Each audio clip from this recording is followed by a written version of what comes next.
नमस्कार। आज हम वीडियो में बात करेंगे कि करियर ऑप्शंस जो लॉ ग्रेजुएट्स के लिए क्या क्या हैं। जो भी लॉ ग्रेजुएट यानी लॉ की पढ़ाई करता है या एलएलबी में एडमिशन लेता है तो उसके मन में दो ही ख्याल होते हैं, या तो वो जुडिशरी की तरफ जाता है या फिर वो प्रैक्टिस में आता है। इसके अलावा भी बहुत सारे ऑप्शंस हैं लॉ ग्रेजुएट्स के लिए जो बहुत कम लोग उसकी तरफ ध्यान देते हैं और बहुत अच्छे ऑप्शंस हैं। आज की टाइम में लॉ ग्रेजुएट्स के लिए सिर्फ प्रैक्टिस ही नहीं या सिर्फ जुडिशरी नहीं, उसके अलावा भी बहुत सारे ऑप्शंस हैं। उनमें से कुछ ऑप्शंस जो अच्छे ऑप्शंस हैं वो हम इस वीडियो में डिस्कस करेंगे। वीडियो स्टार्ट करने से पहले अगर आपने हमारे चैनल को सब्सक्राइब नहीं किया तो सब्सक्राइब कर लें, बेल आइकन को प्रेस कर दें ताकि आगे की वीडियो के नोटिफिकेशन भी आपको मिलते रहें। चलिए फिर स्टार्ट करते हैं। पहला ऑप्शन प्रैक्टिस का यानी लिटिगेशन में जाना। इसमें भी दो तरीके की प्रैक्टिस है, प्राइवेट प्रैक्टिस या फिर आप पब्लिक प्रोसिक्यूटर बन जाए। प्राइवेट प्रैक्टिस मतलब जब आप पब्लिक मतलब गवर्नमेंट के लिए नहीं होते, आप खुद एक सेल्फ प्रैक्टिस करते हैं। आप चाहे वो लॉ फर्म में प्रैक्टिस स्टार्ट करें या चैम्बर प्रैक्टिस करें। चैम्बर प्रैक्टिस मतलब वो लॉ फर्म ना हो कि किसी एडवोकेट के साथ इंडिविजुअली उनके ऑफिस में आप उनको असिस्ट करें, उनका ट्रेनिंग लें, फिर आप प्रैक्टिस में आएँ, खुद की प्रैक्टिस करें या लॉ फर्म ज्वाइन कर लें। जो इसके अलावा अगर उसको प्राइवेट प्रैक्टिस नहीं करनी है तो हर स्टेट में पब्लिक प्रोसिक्यूटर के लिए एग्ज़ाम होता है। वो एग्ज़ाम क्लियर करके आप पब्लिक प्रोसिक्यूटर यानी जिसे हम बोलते हैं सरकारी वकील, जो कि स्टेट के बिहाफ पे या गवर्नमेंट अथॉरिटीज़ के बिहाफ पे जो एडवोकेट्स होते हैं जो उनको रिप्रेजेंट करते हैं कोर्ट में, स्टेट में जैसे क्रिमिनल मैटर्स में जो गवर्नमेंट को रिप्रेजेंट करते हैं उनको बोलते हैं पब्लिक प्रोसिक्यूटर।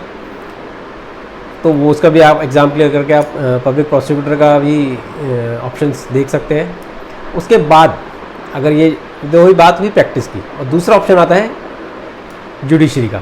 चलिए उसके बारे में भी जानते हैं। जुडिशरी में दो तरीके की, एक तो जुडिशरी और एक हायर जुडिशरी। किसी भी स्टेट में जुडिशरी के लिए स्टार्टिंग के जब जुडिशरी होते हैं जैसे कि जो सिविल जज या मजिस्ट्रेट, उनके लिए एग्ज़ाम्स कंडक्ट किए जाते हैं जुडिशरी के हर स्टेट में, और उसके लिए आपको प्रैक्टिस की ज़रूरत नहीं होती है। कोई मिनिमम बस आपको लॉ ग्रेजुएट होना होता है। उसके बाद जो भी एग्ज़ाम होता है स्टेट में टाइम टू टाइम जो एग्ज़ाम्स होते रहते हैं, जैसे जैसे सीट्स की अवेलेबिलिटी के हिसाब से गवर्नमेंट हर स्टेट की हाई कोर्ट्स जो हैं उनको सीट की जैसे जैसे सीट्स वैकेंट होती हैं तो हर स्टेट की हाई कोर्ट एग्ज़ाम कंडक्ट कराती है जुडिशरी का। आप उसकी तैयारी करके आप ड्यूरिंग जब आप लॉ पढ़ रहे होते हैं तभी आप उसकी कोचिंग लेके उसकी तैयारी कर सकते हैं। बच्चे वहीं से तैयारी करनी शुरू कर देते हैं जिनको पता होता है, जिनका मेन मकसद ये होता है कि हमें जुडिशरी में जाना है। उसके अलावा एक होता है हायर जुडिशरी, जिसके लिए आपको कम से कम मिनिमम 7 ईयर्स की प्रैक्टिस चाहिए एज एन एडवोकेट। उसका भी एग्ज़ाम्स जो हाई कोर्ट है वो निकालती रहती है सीट की अवेलेबिलिटी के हिसाब से। जैसे जैसे वहाँ स्ट्रेंथ चाहिए होती है कोर्ट की, अगर जजेस कम पढ़ रहे हैं वो स्टेट में तो उस हिसाब से एग्ज़ाम्स निकालती रहती है। वो होती है हायर जुडिशरी, जैसे कि जो डिस्ट्रिक्ट जज, सेशन जज होते हैं, एडिशनल डिस्ट्रिक्ट जज, एडिशनल सेशन जज, ये आते हैं हायर जुडिशरी में। चलो अब इसके बाद हम बात करते हैं तीसरे ऑप्शन की। तीसरा एक ऑप्शन बहुत ही अच्छा ऑप्शन ये भी है, वो एक प्रैक्टिस से रिलेटेड है समय। जैसे जो होता है कि आर्मी भी एक अपने अटॉर्नीज़ के लिए एग्ज़ाम निकालती है जो होता है कि जज एडवोकेट जनरल, ये आर्मी निकालती है। इसमें आप आर्मी के अटॉर्नी होते हैं, आर्मी की जो ट्रिब्यूनल्स होती हैं जैसे उनके फॉर एग्जांपल कोर्ट मार्शल वगैरह की प्रोसीडिंग होती है तो उसके लिए उन्हें एडवोकेट्स चाहिए होते हैं, या आर्मी के कोई पक्ष रखने के लिए बाहर उनको एडवोकेट चाहिए होता है कोर्ट्स में या ट्रिब्यूनल्स में, तो उनके लिए भी उनके पास एडवोकेट की वो रहती है रिक्वायरमेंट। उसके लिए वो एग्ज़ाम निकालते हैं जैक, जैसे कि मैंने बताया जज एडवोकेट जनरल का। इसका पूरा एक एग्ज़ाम होता है। उसके लिए मिनिमम आपको 50% आपकी मार्क्स होने चाहिए एलएलबी में, और आपका रिटर्न एग्ज़ाम होता है। फिर उसके आपकी ट्रेनिंग रहती है। ट्रेनिंग रहती है इनकी चेन्नई में, अब चेन्नई में इनकी ट्रेनिंग रहती है। और जो आपकी पोस्ट होती है, जो पहली पोस्ट लगती है वो लेफ्टिनेंट के उस पर ही लगती है एज एन लेफ्टिनेंट। वो आपका काम वहाँ वही है जैसे कि आप बाहर प्रैक्टिस करते हैं, बस वो आप आर्मी के एडवोकेट हैं और आर्मी के कोड ऑफ कंडक्ट के उनके जो रूल्स एंड रेगुलेशंस हैं उनके हिसाब से उनकी ट्रिब्यूनल्स में आपको वहाँ प्रैक्टिस करनी होती है। और आपके सारे बेनिफिट जैसे एक आर्मी ऑफिसर के होते हैं वैसे ही रहेंगे आपके सारे बेनिफिट्स, और लेफ्टिनेंट की पोस्ट रहती है और बहुत रिस्पेक्टेबल जॉब है। ये भी बहुत एक अच्छा ऑप्शन है। अगर जो लॉ ग्रेजुएट हैं वो सिर्फ प्राइवेट प्रैक्टिस में या जुडिशरी में ना देख रहे हो तो ये भी बहुत एक अच्छा ऑप्शन है और बहुत ही स्टेबल ऑप्शन है।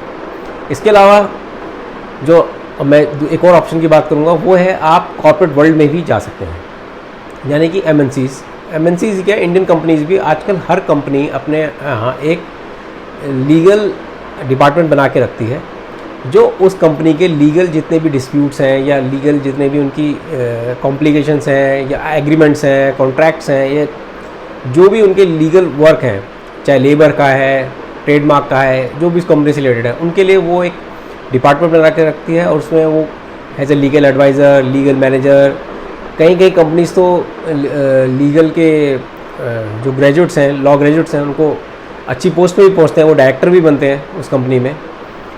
लीगल एनालिस्ट की जॉब भी रहती है वहाँ पे, जो उस कंपनी के लीगल अफेयर्स को देखते हैं और बाहर उनके कंपनी को रिप्रेजेंट करते हैं, एडवोकेट से मिलके केस को डिस्कस करते हैं, कंपनी के सारे जितना भी लीगल वर्क है वो देखते हैं। ये बहुत अच्छी जॉब है, एक प्राइवेट जॉब की तरह ये जॉब है, इसमें अच्छी सैलरीज रहती हैं लॉ ग्रेजुएट्स के लिए। ये बहुत एक अच्छा ऑप्शन है। अगर आप प्रैक्टिस नहीं करना चाहते हैं एज एन एडवोकेट तो आप ये भी ट्राई कर सकते हैं।